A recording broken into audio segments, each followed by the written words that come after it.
What's up, guys? We are here in Cut Bank, Montana. More about Cut Bank probably the next episode or next whatever. But man, it is in the middle of nowhere. But yeah, I'll have to tell you about the movie theater next time because it was ridiculous.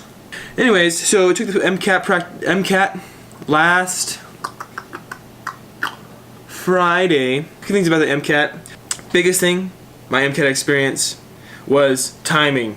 Get some practice tests, figure out the timing, and stick with it. Take as many practice tests as you can, I guess. As many things as you feel is necessary. That was really helpful, taking those practice MCAT tests because of the timing and pacing yourself.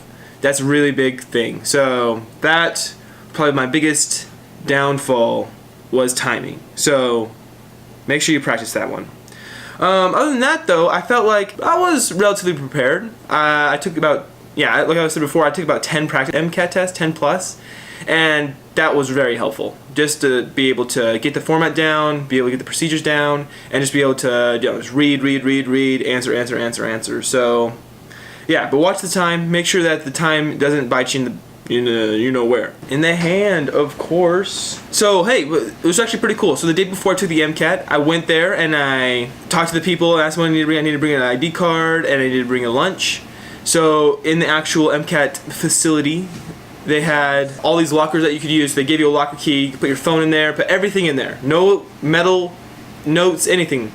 So they had you check your pockets. They turned your pockets inside out. They had you put your fingers in all of your pockets to make sure that nothing was in there. They had you pull up your pant leg so there was like nothing in by your ankles or anything. If you had a hood, I had to shake my hood out because I was wearing a jacket because I thought it might get cold. Glad I wore a jacket because it was a little chilly in there. And then they had a wand, like a wand. They had a metal detector wand thing, whatever. Metal detected you, make sure you had nothing on your body. Pretty serious, pretty intense stuff. And then they had fingerprints, both index fingers. They had to fingerprint you. Every time you had to leave to get water or anything, you had a fingerprint in and out, show them your ID card, they checked you against your ID card, you had to sign in, you had to sign out. Pretty intense stuff. And I guess it has to be because this is a pretty big test. Make sure you bring a lunch. They have a 30-minute break, but you can't leave. Where I went, you couldn't leave the building. You couldn't use your phone. You couldn't do anything. So for the whole day, no phone, no anything. So I just sat there. My other people I took the test with didn't really talk at all, and we just ate lunch. And they staggered you going in. So it was about 10 minutes between each person to check you in, get your fingerprints, everything. And then, so you staggered you as you left, because just naturally is how it went. You just eat lunch by yourself, fingerprint in, fingerprint out.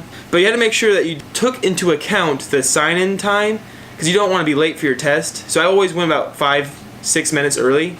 That way I knew that I could sign in time, get there, sit down, relax a second, and then start my test. Or at least start the next section. Yeah, but really, I think that's what's helped me the most, is just those practice MCAT tests.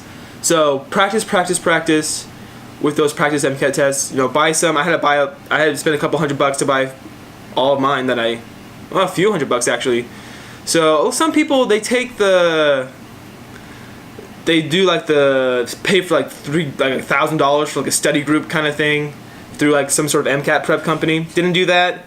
Actually, I'm glad I didn't do that because I feel like I did the exact same thing with me and my cousin. But I got super lucky that we're taking it at the same time.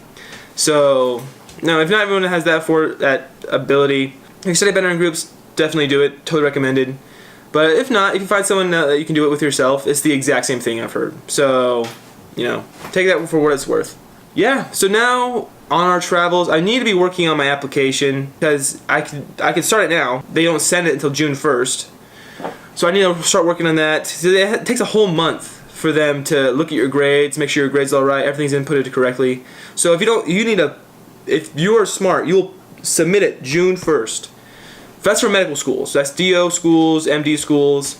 I'm also applying to podiatry school. Those are open on September 1st. So I have a little bit of time for those ones.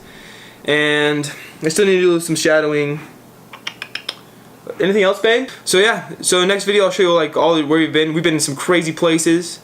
We've been like seriously in the middle of nowhere. The most beautiful drive you will ever drive. Oh my goodness. I try to capture it, but the camera does not do it justice. If you ever have an opportunity to drive up in northern Idaho, northern Montana, oh my goodness, you better do it because it is absolutely gorgeous.